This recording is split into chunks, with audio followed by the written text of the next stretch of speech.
Votre Majesté, le gouvernement de Corridae a décidé de déclencher un contrôle fiscal. Ah, bon sang, qu'est-ce qu'on peut te frauder ici? Mon petit, c'est ce pourquoi tu peux fermer ta gueule. Regardez, j'ai un nouveau boulot. Enfin, j'ai eu la vision pour trouver ton pognon. Tu vas voir maintenant les déclarations d'URSSAF du mal. N'est-ce pas merveilleux? Ah, c'est la dernière fois que je paye des impôts.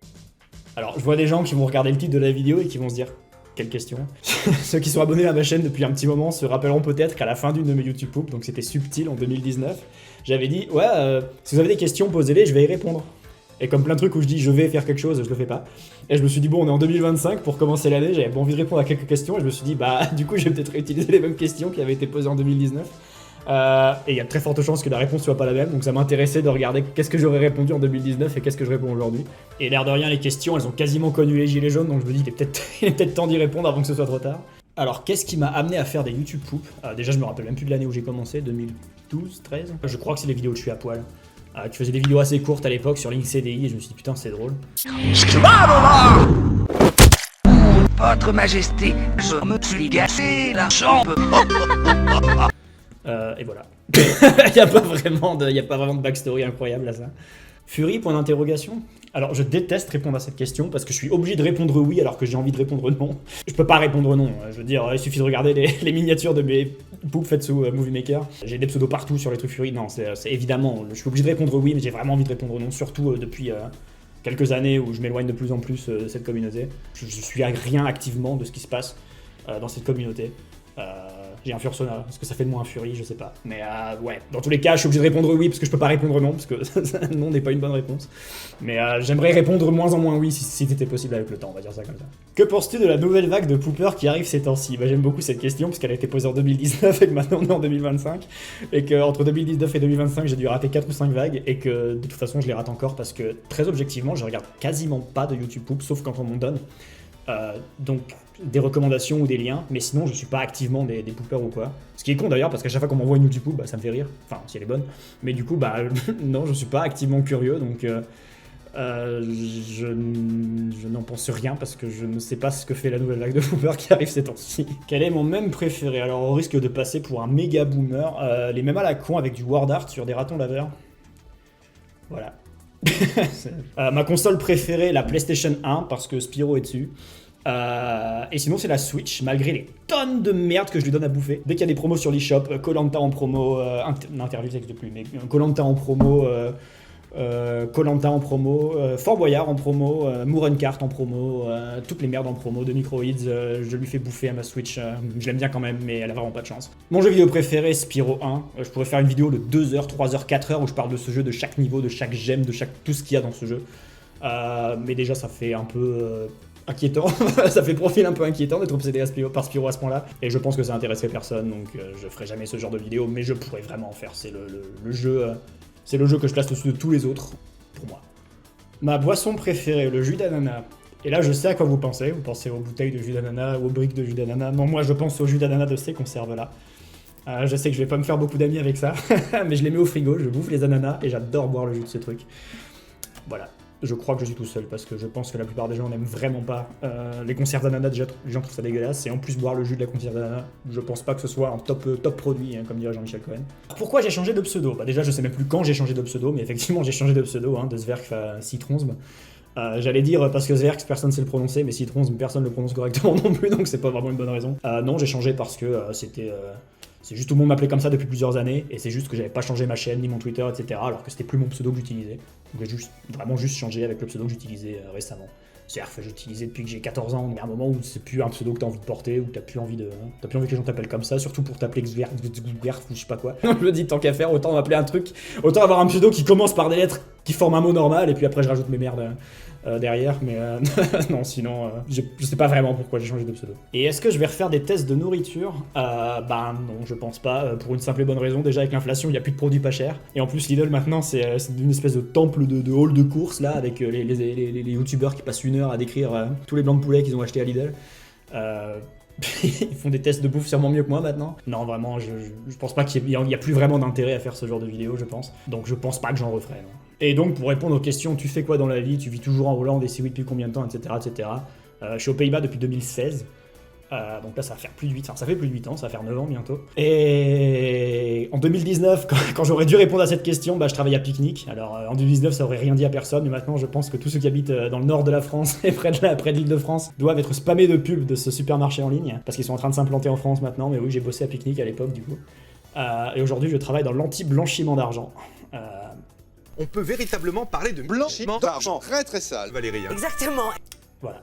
Et pour ceux qui sont en train de faire des études et qui se disent putain mais mes études elles servent à rien ou elles mènent à rien ou je sais pas quoi, je faisais des études d'anglais et je bosse dans l'anti-blanchiment d'argent, donc y a pas de fatalité hein, pour le coup. À quand l'épisode 3 de Noël Lidl? Bah déjà il aurait dû sortir en 2017, une période horrible, hein, c'est pour ça que j'avais sorti plein de vidéos pour m'occuper la tête à l'époque. Et ces vidéos-là en faisaient partie, il fallait juste que je passe à autre chose, que je fasse du montage, que je pense à autre chose pendant ces mois affreux du mois d'octobre, novembre, décembre. Et non, jamais, je finirai jamais, j'ai encore des rushs, mais j'ai pas tous les rushs, j'ai des morceaux de rush qui sont partis. Et en plus, j'ai plus la même voix, j'ai plus la même gueule, j'ai plus rien, donc ça a aucun sens de faire la suite d'un truc qui est périmé depuis 8 ans. Donc je pense qu'il vaut mieux laisser ces vidéos dans leur période. Je pense que c'est pas mal. Le test est terminé. On va se mettre à faire ça grandeur nature et en moins flou. Cette mise au point, putain. Est-ce que c'est pas un peu abrutissant de travailler avec les sources comme celle-ci? Bon, c'était le jour où ça a basculé, mais depuis j'ai fait des horoscopes et d'autres trucs, mais toujours des sources à la con, hein, quasiment. Malheureusement pour moi, je regarde ces sources avec assiduité et un vrai intérêt. J'adore regarder ce genre de merde. Je suis abonné à toutes les merdes de YouTube, hein, Confession Intime, tous les reportages à la con avec la police, les boulangeries, les concours de merde, les trucs de enquête-action, j'ai déjà dit Confession Intime? Ouais, bah Confession Intime. Donc non, je suis objectivement, mentalement, terminalement atteint de toute façon, et je continue à faire livrer à mes neurones de la merde en continu dès que je me connecte sur YouTube. Donc non, c'est pas pour les YouTube poop que je regarde ce genre de trucs. Même si évidemment c'est très utile pour faire des vidéos. Et là, la dernière livraison de merde que je fournis à mon cerveau en quotidienne, c'est Lovebuster France, qui est donc la version française de Lovebuster. C'est un jour où t'as basculé low cost, alors c'est peut-être dur à imaginer comme ça, mais vous imaginez le jour où t'as basculé avec moins de décors, moins d'acteurs bons, dans absolument tous les épisodes, il y a que des bonasses, et des scénarios de merde, dont la moitié sont des scénarios à la con à la base de j'ai besoin de ma carte d'immigrant pour être aux États-Unis, etc. C'est vraiment de la merde, et surtout les doublages et les sous-titres sont nuls, mais vraiment nuls. Je pense que c'est fait sur Fiverr, mais du coup, oui, voilà, je trouve ça très drôle, donc je regarde. De manière non ironique, malheureusement. Enfin, si ironique, mais non ironique, parce que je regarde quand même vraiment le truc, donc ouais. Est-ce que tu as un serveur Discord? Bah, en 2019, non, et en 2025, oui. Alors, il s'y passe pas grand-chose, donc merci aux 200 personnes qui sont dessus pour leur présence, parce que c'est un peu faire acte de présence que d'être sur ce serveur. Il y avait un bot Emma Fontaine qui faisait des horoscopes, mais il marche plus, parce que j'ai la flemme depuis 3 ans d'héberger le robot sur mon propre serveur, alors que c'est 10 lignes de code Python, mais... Toujours est-il que oui, il y a un serveur, je vais vraiment essayer de m'en servir plus en 2025, parce que je compte faire plus de vidéos, plus de YouTube poop. Donc j'espère, oui, vous pouvez le rejoindre si vous voulez, mais il est pas très très actif, on va dire ça comme ça. D'où me vient cet humour drôle? Bah déjà je sais pas, parce qu'il y a plein de gens qui me trouvent pas drôle, à commencer par un certain streamer qui a fait sa tier list il y a quelques temps. Mais sinon, non, j'ai toujours été fan de décalage dans les situations, comme Baffy qui ramène tout au cul à chaque fois, dans des situations qui n'ont rien à voir, et ça me fait toujours rire, alors qu'il est pas très fin, hein, Laurent Baffy. Partir d'une situation, genre d'un dessin animé, d'une série télé ou d'une scène, et genre faire décaler le texte. C'est bien pour ça que j'adore le sentence mixing, je pense, parce que tu peux vraiment faire dire n'importe quoi à la personne. Est-ce que je suis toujours fan de langue? Oui, j'ai fait anglais en licence et français langue étrangère en master, et j'ai appris le néerlandais, et grâce au néerlandais, je suis aux Pays-Bas, donc je suis très content d'avoir appris cette langue. De manière non ironique, hein, parce que je pense que personne n'aime le néerlandais. Et là, j'apprends le mandarin, ce qui me permet de savoir que sur cette photo, Bigard porte un t-shirt qui veut dire nique ta mère. Voilà. Et en ce qui concerne le gaming, non, quand j'étais à la fac, parce que j'avais rien à foutre, hein, fac d'anglais, fac de français langue étrangère, vous pouvez vous imaginer que c'était pas vraiment de la médecine. J'ai passé des milliers d'heures sur Dota 2, sur Team Fortress et sur Path of Exile, le premier du nom. Et là, je joue quasiment plus à rien. Je joue à The Finals en 2024 du coup. Et sinon, je joue à mes jeux de merde sur Switch, Koh-Lanta, Fort Boyard, les Schtroumpfs, Malfeuille, mes couilles, là. Pourquoi avoir emménagé aux Pays-Bas et le néerlandais, etc. Grosso modo, c'est pas très compliqué. J'ai fait allemand au collège et au lycée, et comment dire, j'étais pas spécialement un crack en allemand, on va dire ça comme ça. Et quand je suis arrivé à la fac, je me suis dit, bon, j'ai un peu la flemme de réapprendre une autre langue, donc je vais chercher la langue la plus proche de l'allemand, qui soit pas de l'allemand, parce que j'avais pas le niveau. Et je tombais sur le néerlandais, donc du coup j'ai commencé le néerlandais, et contrairement à plein d'autres gens qui changeaient de langue tous les semestres, parce que tu pouvais changer de langue tous les semestres, pour avoir les cours du début où on dit bonjour comment ça va, il fait 5h du matin, je trouve ta mère très bonne, enfin des trucs comme ça. Moi je me suis dit non, j'ai quand même essayé de persévérer, j'aime bien les langues après tout, et donc j'ai fait 3 ans de néerlandais à la fac. On était 150 lors du premier semestre, on était 3 lors du dernier semestre, dans une salle toute pourrave d'un bâtiment tout pourri à Épeule-Montesquieu, à Roubaix.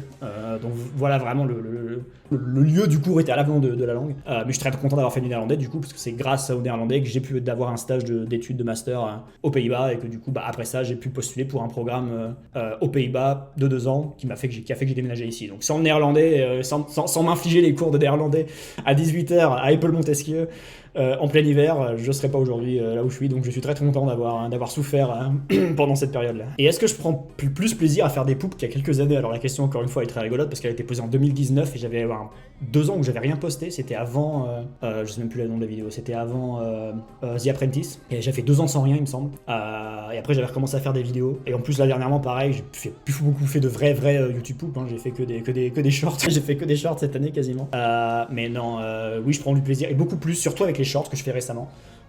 Tous les trucs de merde sur Glucksmann et le gouvernement, parce que c'est que du sentence mixing, ça me fait rire, c'est des blagues courtes. Je me dis ça sert à rien d'étendre ce genre de trucs, et j'ai plus le blocage de me dire putain faut vraiment que si je poste une vidéo sur ma chaîne principale, en tout cas il faut qu'elle fasse 1 minute 30, 2 minutes. En fait tant que la blague est une blague et que c'est drôle et que ça fait rire même une fois en 30 secondes ça suffit, donc j'ai plus vraiment ce blocage de me dire il faut vraiment que je fasse une vidéo. De toute façon c'est pas comme si ma chaîne était monétisée ou que je vais chercher à avoir des abonnés, le temps est un peu passé pour ça, donc j'essaie juste de faire des trucs qui me font rire et qui normalement font rire les gens qui se sont abonnés depuis je sais pas combien d'années maintenant. Comme ceux qui sont restés après toutes ces années sans désabonner, je me dis bon bah a priori c'est que l'humour est à peu près similaire, donc il y a de très fortes chances que ça plaise peu importe ce que je poste, tant que c'est dans le même type d'humour que ce que je faisais d'habitude, quoi. Mais je continuerai, j'ai encore des projets en cours de YouTube un peu plus standard, un peu plus normal, c'est juste qu'elles avancent pas très vite. Quand est-ce que je suis passé de pooper à fan de sentence mixing? Quand je suis passé de Movie Maker à Premiere Pro, je pense parce que j'ai littéralement fait que du sentence mixing depuis que je suis sur Premiere. Ma première vidéo c'était sur Sarah Michel je crois, ou les Kid Tonic, enfin les deux premières c'était Kid Tonic et c'était que du sentence mixing dans les 2 cas. Non, j'ai toujours fait ça parce que ça m'a toujours... Avant, juste parce que je trouvais ça drôle. Et dernièrement, surtout depuis que je fais sur LinkedIn, etc. Parce que je trouve ça reposant, c'est un peu mon Lego à moi en fait. Il y a des gens qui c'est un peu leur activité de chill. Moi mon Lego c'est de découper ce que disent les gens, de mettre les morceaux, de les imbriquer, faire en sorte que ça fasse joli à l'oreille, qu'on comprenne tout. Je pense que c'est plus une activité reposante comme ça quand je fais du sentence mixing. Je pense que c'est la raison pour laquelle aussi j'aime bien en faire. C'est pas seulement le résultat, c'est aussi juste le processus de faire du sentence mixing. Regardes-tu vraiment le jour où t'as basculé? Oui, j'ai dévoré les épisodes de cette série de manière parfaitement légitime, comme j'ai dit tout à l'heure malheureusement.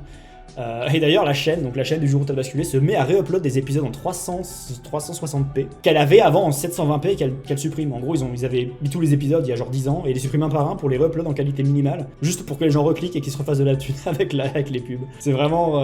Enfin le fait que ce soit en qualité inférieure c'est vraiment des gros rats quand même. Est-ce que tu comptes faire des formats YouTube un peu plus longs? Est-ce que tu préfères rester sur environ 5 minutes à chaque fois? Alors corrigez-moi si j'ai tort, mais je pense qu'en 2019 quand la question était posée j'avais fait aucune vidéo qui faisait 5 minutes parce que les 2 vidéos genre Conan et Qui va épouser mon fils qui font elles 5 minutes, je les ai postées après, et je pense que là il fait référence du coup à des vidéos qui durent 15 minutes, de courts métrages.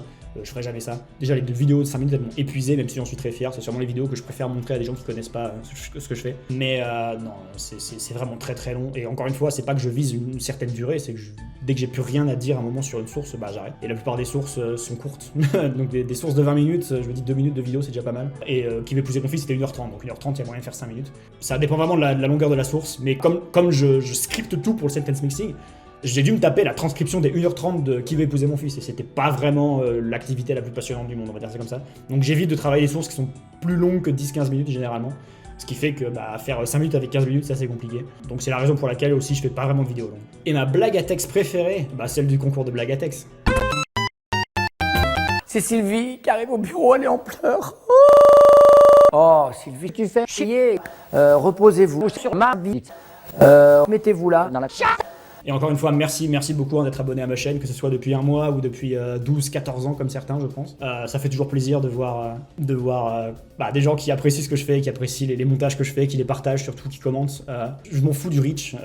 Si jamais les commentaires ne faisaient aucun effet sur l'algorithme et que les likes faisaient des effets sur l'algorithme. Je préférais quand même recevoir des commentaires. J'adore lire des commentaires. Je me fiche de savoir que la vidéo va être populaire ou pas. Ça me fait vraiment plaisir et mais à chaque fois que je me dis, à chaque fois que la vidéo a fait rire quelqu'un qui l'a vu, c'est vraiment le seul truc qui compte pour moi. J'adore faire rire les gens, donc je me dis, c'est vraiment le seul critère qui m'importe, c'est de savoir est-ce que la vidéo que j'ai postée a fait rire les gens. Et le meilleur moyen pour moi de le savoir, c'est quand les gens commentent. Et c'est pour ça que j'aime beaucoup lire les commentaires en général. Mais voilà, donc merci encore à tous ceux qui sont abonnés à cette chaîne, tous ceux qui sont restés jusqu'au bout, qui ont quelque chose à foutre de ce que je viens de dire. Ça fait toujours plaisir. Et j'espère en 2025 que je serai un peu plus productif. Normalement, oui, les circonstances vont faire que normalement j'aurai plus de temps. Il faut juste que je me sorte les doigts du cul, littéralement. Parce que malgré mes pronoms Discord, je ne suis vraiment pas très actif en ce moment, que ce soit sur Discord ou sur les éléments créatifs en général. Mais sachez qu'il y a plein de projets dans mon cimetière qui sont là, qui attendent que de revivre. C'est juste, il faut que je trouve le temps. Donc, enfin non, le temps je l'ai, il faut que je trouve la motivation de bouger mon cul. Donc j'espère que cette année sera là pour ça, mais dans tous les cas, merci encore de me suivre et bonne année 2025 à tous quand même, l'air de rien. J'aurais peut-être dû commencer par ça.